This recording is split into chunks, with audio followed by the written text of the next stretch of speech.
uma reação em cadeia, É tipo Monark. uma larica natural. É uma larica natural, é. E é uma reação em cadeia. Por exemplo, eu treinei. Aí você já quer fazer uma escolha mais saudável. Pô, eu treinei, cara.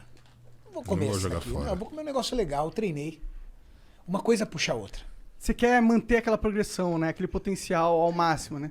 E a ervinha do Satanás? Ela- Opa. Agora é com o Julião. Opa. Ela ajuda a você ser um maromba de sucesso ou atrapalha? Qual que é a real? Tudo depende de como que você usa, né, cara?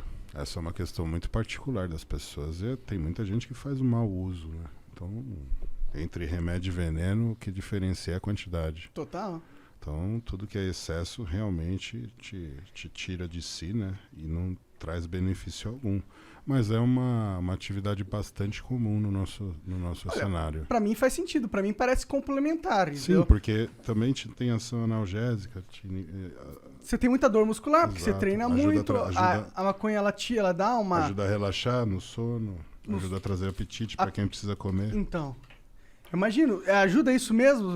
Sim. Você, tipo, tem momentos assim, cara, não tô com fome, não consigo comer. Você vai lá dar Sim. dois tapinhos. Hoje ainda que entra uma questão que é muito diferente, né? Hoje com o acesso que você tem, você consegue o componente adequado para a situação. Então tem pessoas que usam para sono, né? Que não podem ter apetite. E tem pessoas que usam para apetite para manter Dá pra você pegar sativa e a sativa não dá apetite? você vai ter a sativa e a índica, né? Mas eu sempre senti que as duas dão apetite, assim, pra mim, assim. A índica E apetite pro doce, né? Por isso você pegou a Pro caixinha doce, benta. cara. Eu sempre fui meio doçólatra, tá ligado? Mas você também sempre foi maconheiro. Não, Então uma coisa puxa a outra. eu comecei a fumar maconha velho, na verdade, com 24 anos. Sim. 24. É. Mas quanto de pressão já entrou nessa mente também, né? Quantos De lá PSI? pra cá, não tenho noção de gramagem, né? Porque Agora é eu muita descontei coisa. toda a época que eu não fumava, com certeza. Eu fumei 3 vezes mais que uma pessoa normal, eu acho. Tipo, eu fumo todo dia, tá ligado? Eu não sei o quanto você usa, não sei. O Júlio? É. Ó, a briga é boa entre você e ele, viu? É? Porra. Eu sou um modo antigo, né, cara? Comecei com 16 anos. Com 16 aí você nunca parou? Sempre foi? Nunca, sempre. Agora uma coisa eu questiono. Pô, pior que você parece bem mais rápido que eu da cabeça. Agora uma coisa eu questiono. Falar que a erva atrapalha a memória. Cara, o Júlio tem uma memória absurda. Absurda. Eu guardo bastante coisa. Ele lembra de coisas e detalhes do nosso esporte, de atletas que foram referência. Cara, ele lembra o lugar, o país de origem, o sobrenome do cara. O cara é do leste europeu. O fulano de tal, o sobrenome fulano, ganhou. É que, na verdade, Memória quando absurda. você gosta do assunto, você vai se aprofundando e acaba conhecendo um ou outro. Eu gosto de estudar a história do esporte, então é uma coisa que eu sempre busquei me especializar como eu tenho uma frequência de ficar vendo, me atualizando, aí se torna meio que instintivo você lembrar, né, dos nomes dos atletas, da época e da competição que eles disputaram. Pô, mas é difícil, cara. Eu não lembro de porra nenhuma, se me perguntar. Eu gosto muito. Então pega o Mas fornecedor do Júlio que é então, melhor, mas o que entendeu? acontece, cara? A principal que eu acho que é aí que tá o diferencial é que ela te leva para um estágio de concentração onde você melhora a performance. Então, eu sinto que eu foco mais, me ajuda a Exato, focar. Ajuda no foco. Sim. Então isso é a parte principal. Porque me tira uma ansiedade, assim, me ajuda a desconectar daquele buzz que tem na minha cabeça, eu fico mais... É essa a sensação que eu tenho A que fazer. sintonia adequada para o que você quer fazer. Sim. É exatamente isso. Então, assim, quando você consegue chegar nesse estágio, ter autocontrole, continuar suas atividades, não deixar de trabalhar, não atrapalhar a vida de ninguém, tudo certo.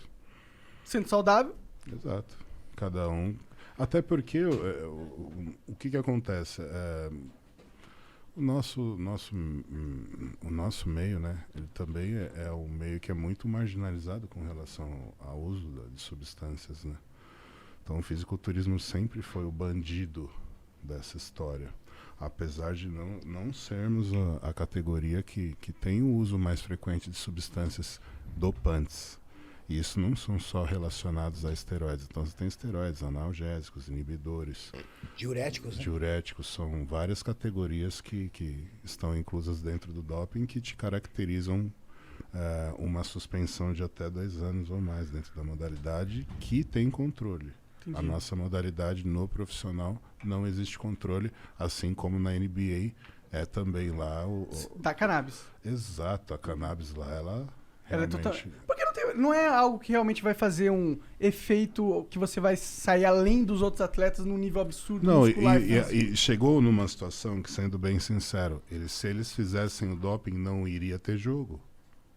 A maioria dos atletas... A maioria deles é usuário. Então, eles não tinham outra opção a não ser legalizar, porque os estados lá também têm essa visão. Estão legalizando agora. Exato. Lá, né? Então, a lei lá permite. Se a lei permite, por que não o esporte vai permitir também? Faz todo sentido. Entendeu? Então, é uma questão de crescimento. Eu acredito que aqui a gente não tem essa condição hoje. Infelizmente, a gente não tem esse preparo. Aqui é um país onde precisa ainda... Tem muitas leis que tem que passar. Exato, E a sociedade tem que se nesse conscientizar e tal. É uma merda, né? Nesse Exato, sentido. é. Como sempre, eu acho que a gente tá meio atrasado aí nessas questões em relação ao mundo, né? Bom, mas é legal, é legal saber que, tipo... né? Inclusive, eu fico pensando se existe um contraponto que o exercício faz aos malefícios da cannabis. Porque ela existe, né? Os malefícios da cannabis, eles são presentes. Existem os colaterais. Como com qualquer certeza. substância. Ele te deixa um pouco mais letárgico, Sim. ele deixa você um pouco mais lento nas suas reações e tudo mais. Eu fico imaginando se o esporte, se o exercício físico não ajuda a mitigar essas coisas. Porque, por exemplo, a diferença de... Então, mas aí que tá. Se você tem uma pessoa com crise de ansiedade, essa pessoa é a pessoa indicada para fazer esse uso. Sim. Entendeu? Então é tratado como medicamento dessa forma. Uhum. E é esse o problema. Aqui não existe essa forma ainda. Agora que está sendo introduzido o CBD, mas é uma coisa que ainda é uma pequena célula. Pode crer. A gente ainda está com uma lei que é muito fechada com relação à introdução dessa substância que beneficiaria uma parcela muito grande da nossa população, que precisa para dormir melhor, que precisa para conseguir controlar os colaterais de alguma doença degenerativa. Então, são várias prós que você tem em cima da substância, mas uma legislação que ainda está atrasada e que precisa de uma atualização para poder permitir o acesso mais fácil. Existe hoje um acesso, mas ele é muito restrito. Se esse acesso fosse mais fácil, a gente teria muito mais controle e muita gente conseguiria controlar a insônia sem ter que usar um tarja preta, né?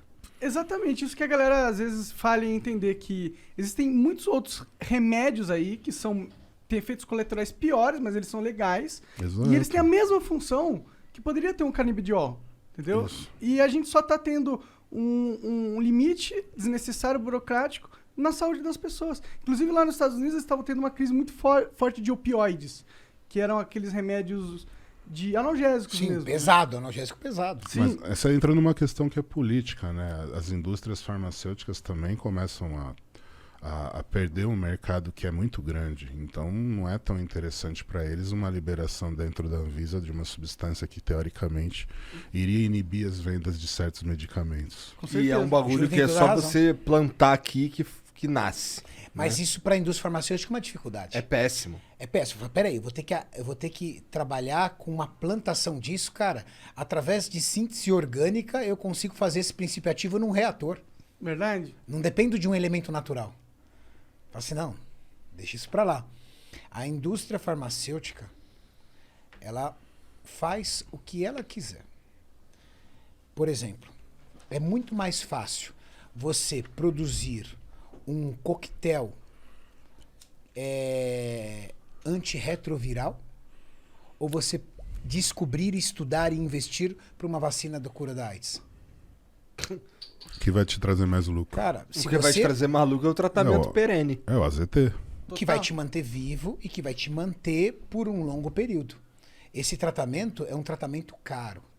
Muitas pessoas não sabem porque quem tem problema, quem é soro positivo, ele geralmente recorre ao governo. E o governo subsidia esse tratamento, mas é um tratamento muito caro. E o Brasil é o único no mundo que tem esse tratamento gratuito. Pô, da hora demais isso, né? É um tratamento muito caro. E é um tratamento pro resto da vida.